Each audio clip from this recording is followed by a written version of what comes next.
Hi class, today we're going to talk about some of Hume's objections to the analogical design arguments. Which objections, again, they're listed on the review sheet. And for more information, feel free to see that IEP article where they're explained. That's a good source in the sense that I'll vouch for what's there.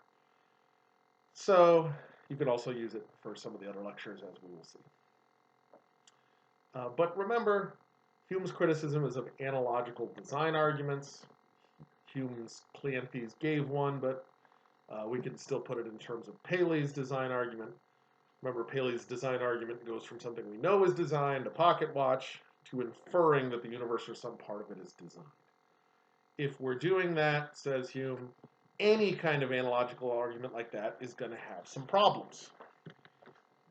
We're going to not necessarily do them in the order it comes up in the text, but that the order is most conducive to understanding. So the first one we need to talk about are these limitations to the analogy, these things that experience cannot tell us, and therefore that the design argument can't support. So, what kinds of things are these? Well, take a pocket watch. Oh yeah, I got my pocket watch today. So rare that I get to use it. Suppose you found this on the beach, and then someone says, okay, tell me about the morality of the watchmaker. Well, absolutely nothing about this watch actually tells you that. And so if you want to infer a moral designer, you can't simply from a watch analogy. But let's not stop there. There's a couple other important ones. Another thing you cannot infer is infinity. Our experience of the universe is finite. There's no way we could go from this finite, my finite experience of the universe must be caused by something infinite. Or, how many people do you think went into designing and making this pocket watch? Well, probably thousands conservatively. Someone has to design the watch, sure, but someone has to mine the ore, someone has to process that ore, send that ore to a stamping plant, cut the stamped sheets, someone has to design all the equipment that does all those things, etc. And so another inference we can't make is one to a single designer, if we're restricting ourselves as we must. So if we say the universe is kind of like a pocket watch, therefore there's a good God, bad inference. The universe is kind of like a pocket watch, therefore there's a single God, bad inference. The universe is kind of like a pocket watch, therefore there's an infinite God, bad inference. And so where does that leave us? And this is why I really like Hume. Hume was really good at telling us exactly where reasoning can get us and where it can't. And so we should see his criticisms of the analogical design arguments as calling shenanigans on his peers at his time, but also putting an additional burden on the defender of the design argument. So how does that fit into what we just said? Well, here's a fact. Experience cannot support good God, infinite God, single God, at least in the design argument itself. What do we do with that fact? Well, there's a dilemma. There's only two options. Option one, I can try to sneak them in anyway. I could say, hey, the universe is kind of like a watch, therefore the God of theism exists. By the way, that's what his peers at the time were trying to do. They were just trying to sneak it into the conclusion. But remembering our Unit 1 terminology, to do that means the conclusion is unsupported, which makes the argument weak in the technical sense of a bad inductive inference. The other option, and how we've been presenting the argument up to this point in the course, is to leave them out, and instead of concluding anything stronger, just conclude, therefore, there's a designer. That is something vaguely analogous to a human intellect. So good reasoning forces us to do the latter. Why is that an additional burden on the defender of the design argument? Because if you want anything more specific than that, you have to argue for it, just like the cosmological argument. If you want to say the universe is designed, therefore there's only one designer, you got to argue for it. Or if you want to say that that designer is infinite, you've got to argue for it. And such arguments do exist. Hume's point is that what you can't do is cheat and try to skip that step and just say, yay, God of theism, even though that's what a lot of writers during his time were doing. So that's the first objection. Well, first in the sense that we're presenting. The next one to talk about is an infinite regress of designers. What's going on there? Well, take something like a watch. The most basic sense of the design inference is that complexity, order, purposiveness means we should infer a designer. If someone is supporting the design argument, they are supporting that inference, that when we see complexity, design, and complexity, purposiveness, and order, we should infer a designer. And Hume says, well, wait a minute. Okay, let's try that with the watch. Is this watch ordered? Sure. Is it complex? Sure. Is it purposive? Yep. And so we must infer a designer. Fine. Who designed this watch? Probably an engineer. Let's say it's a mechanical engineer. And let's call this engineer Craig. Everybody who's a mechanical engineer named Craig. So suppose we bring Craig in, designer of this watch, and crack Craig's head open and check out Craig's mind. Human brain is actually literally the most complex thing we're aware of in the universe. And so you say, wow, check out Craig's mind. Is Craig's mind ordered? Yep. Is it complex? Oh, yeah. Is it purposive? Yeah, it designs watches. Which means, what must we infer? A designer for Craig. Call it God. You say, okay, great. Oh, wait a minute. Consider God's mind. Would God's mind be ordered? Yes. Would it be complex? Oh my goodness, yes. Designer of the universe? Yeah, that's going to be a complex mind. Is it purposive? Yeah, it designs mechanical engineers. Which means, if this inference is a good one, we have to infer a designer for God. Call it Grand God. Well, so Grand God, the designer of gods. Would Grand God's mind be ordered? Of course. Complex? Oh yeah. Purposive? Sure, designs gods. Which means we would have to infer a designer for Grand God. Call it Great Grand God. Which, same inference, Great Great Grand God. Great Great Great Grand God to infinity. That's the worry. That if order, complexity, purposiveness means we have to infer a designer, we must infer a designer for the designing mind. So infinite regressive intellects. Now, something I really like here that's interesting. Cleanthes says, whoa, wait a minute. My only question is who designed the universe? I answer that and I'm done. What does Hume's Philo say? Well, wait a minute. If you're allowed to say, I don't need to infer a designer once, why not place that at the universe instead? Why not say, I don't need to infer design here, instead of saying that about God? So notice, very, very similar to the cosmological push. Is it more plausible to say we don't need to ask who designed God, or more plausible to say we don't need to ask who designed the universe? That's something we have to figure out.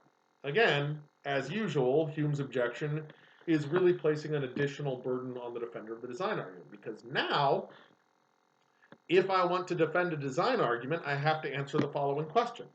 Why do we need to infer a designer for the universe, but not for God?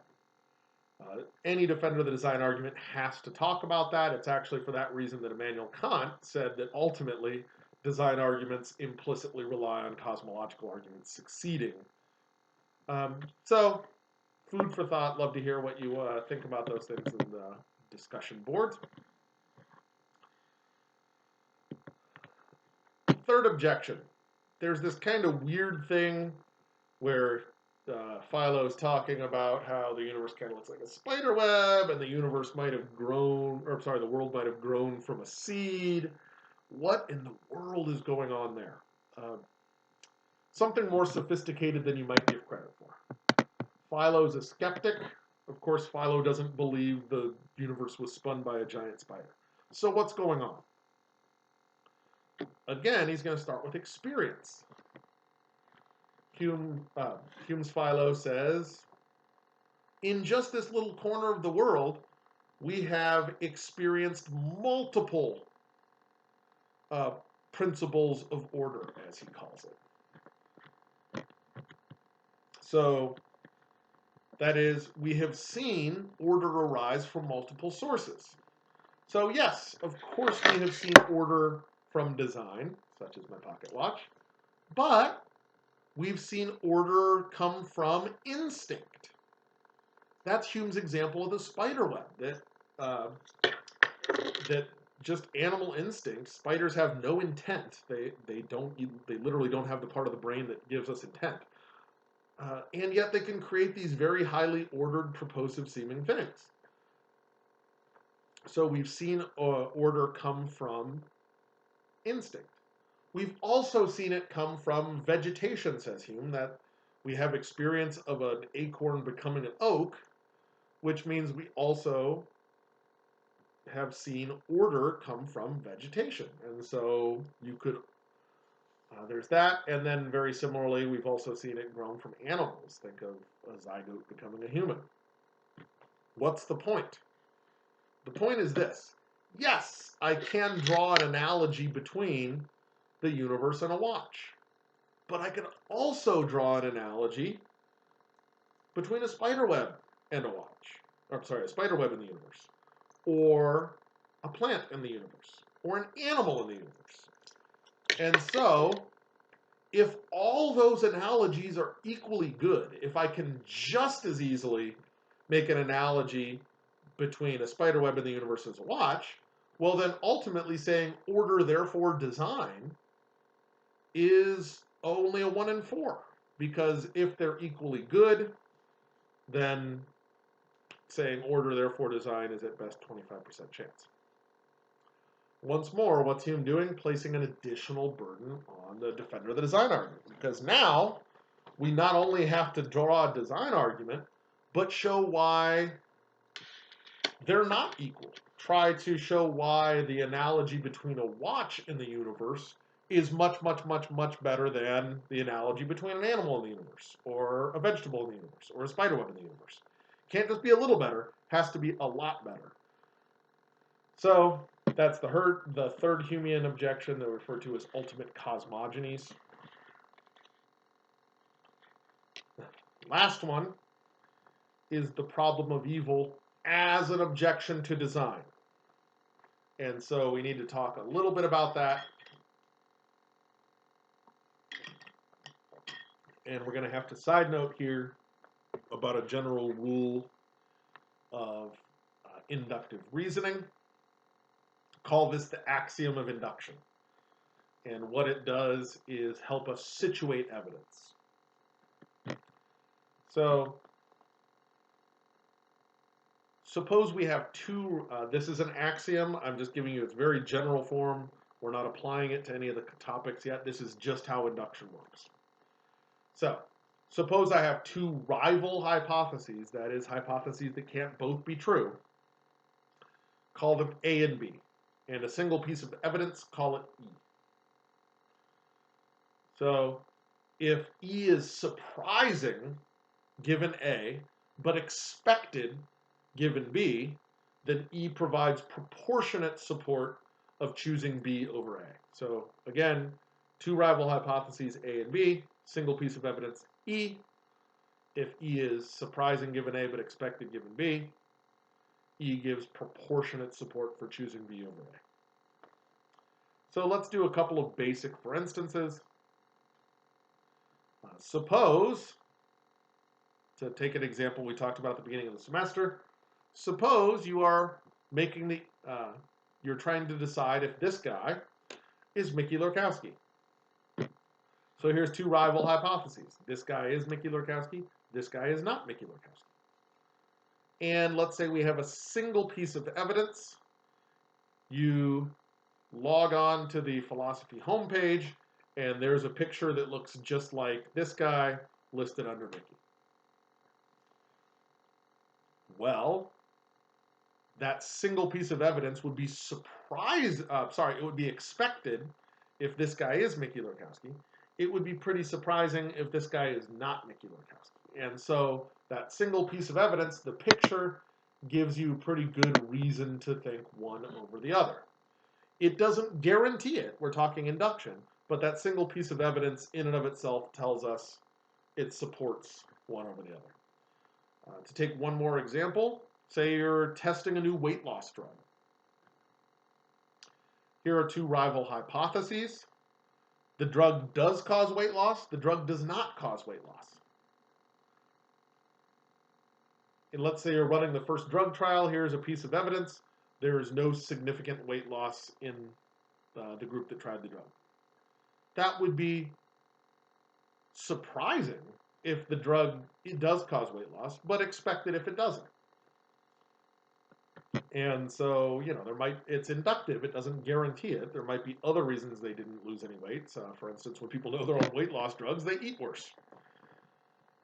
But let's change the example to emphasize what we mean by proportionate support. Suppose, so again, our two hypotheses, the drug causes weight loss, the drug does not. Suppose that when we went ahead and weighed everyone after being on the drug, everybody actually gained weight. That would be really surprising if the drug actually caused weight loss. So the more surprising it would be, the more evidential support is given one over the other. That's the axiom of induction. Live it, love it, learn it. Feel free to post some of your own examples on the discussion board, etc. But for now, we're going to apply it to these apparent flaws in design, says Hume. So there's lots and lots of these. We shouldn't get hung up on a single example. But for instance, a baby flounder has eyes on both sides of its head. An adult flounder has both eyes on the same side, which means during puberty, the eye takes a painful transition across the face. You think you had a bad puberty. Here's a question. If you were designing a flounder, is that how you do it? Or would you just start with the two eyes on one side? If you say you just start with the two eyes on one side, then apply the axiom of induction. Here's two theories. The universe is designed. The universe is not designed. Here's a single piece of evidence. A flounder's eyes. Surprising given design, expected given chance, which means the apparent design flaws give inductive support for thinking the universe was not designed. I say apparent because we'll talk about these a little more when we get to the problem of evil, the last subunit of the semester. And so that could go on. The flounder might be a cheaty example because it might serve other purposes, but think of things like the vestigial limbs on boa constrictors. Sorry, they're supposed to be like there. Can't do any help but can harm. Surprising given a designer, expected given no designer. That is expected given chance. Etc., etc. This just apparent flaws are surprising given a designer. So this is how the problem of evil can just apply as an objection to the design argument. But after this, the problem of evil is going to go on and do its own whole big thing as an argument against the existence of a higher power. But before we get to that, be sure you realize that the problem of evil can be used just as an objection to the analogical design argument. That because there is all this suffering and apparent flaws, it's the kind of thing that we would not expect from a designed world. So that's the fourth objection. Transitioning to the next reading, though, you might say, well, wait a minute. All these things like the flounder's eyes, like the vestigial limbs on the boa constrictor, like the human appendix, which is basically just a time bomb for us, these are things that can be explained by evolution.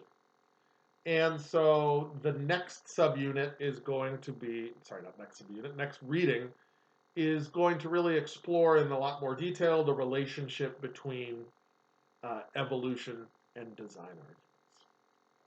And so that's going to be important. It's a Dennett reading. It's online. But what's generally going on here is we have to be careful. There's a whole bunch of different things that kind of get mushed together with design arguments, and they really shouldn't be. So here's some terminology. Creationism just means some higher power created. Notice that's consistent with a higher power creating the Big Bang and everything else just being science ever since, such as Craig seems to defend, or roughly. However, there's a different notion called special creationism, in which a god miraculously interferes. That is, a god that does interfere with the sciences and everyday life and things like that. And there's a couple of different versions of special creationism. One is called intelligent design. And that's the view that Dennett really has his sights on, because that's the one that's been causing a lot of problems in society lately. And so his main opponent, the view he's criticizing, is intelligent design. So remember, that's a view of special creationism. Do not, giant exclamation point, do not confuse the following two things. Supporter of the design argument, supporter of intelligent design. There's an unfortunate overlap of words. Those are very, very different things. So we've seen design arguments and what it means to support one. Again, intelligent design is a version of special creationism. Roughly speaking, it says that there's some evolution, but that God has to step in once in a while and play with things in biology. So don't confuse those. And then lastly, there's a view called young eartherism. So this is another view of special creationism that says that a certain literal reading of Genesis is correct, which makes the universe only about 5,000 years old if you do the math, I think. 5,000 or 6,000 years old. And so, for instance, if you've heard of the Creationist Museum in Kentucky that has, children playing with velociraptors, animatronics, and things like that, they're not creationism. They're not even special creationism. There's a very specific version of creationism that's this faith-based, that's called young eartherism. So those are all different with different commitments. Don't confuse them. But most importantly, don't confuse supporter of design arguments with intelligent design. Otherwise, we will talk more about Dennett's criticisms of intelligent design, but more importantly, more generally, the interactions between evolution and design arguments. Next lecture. See you then.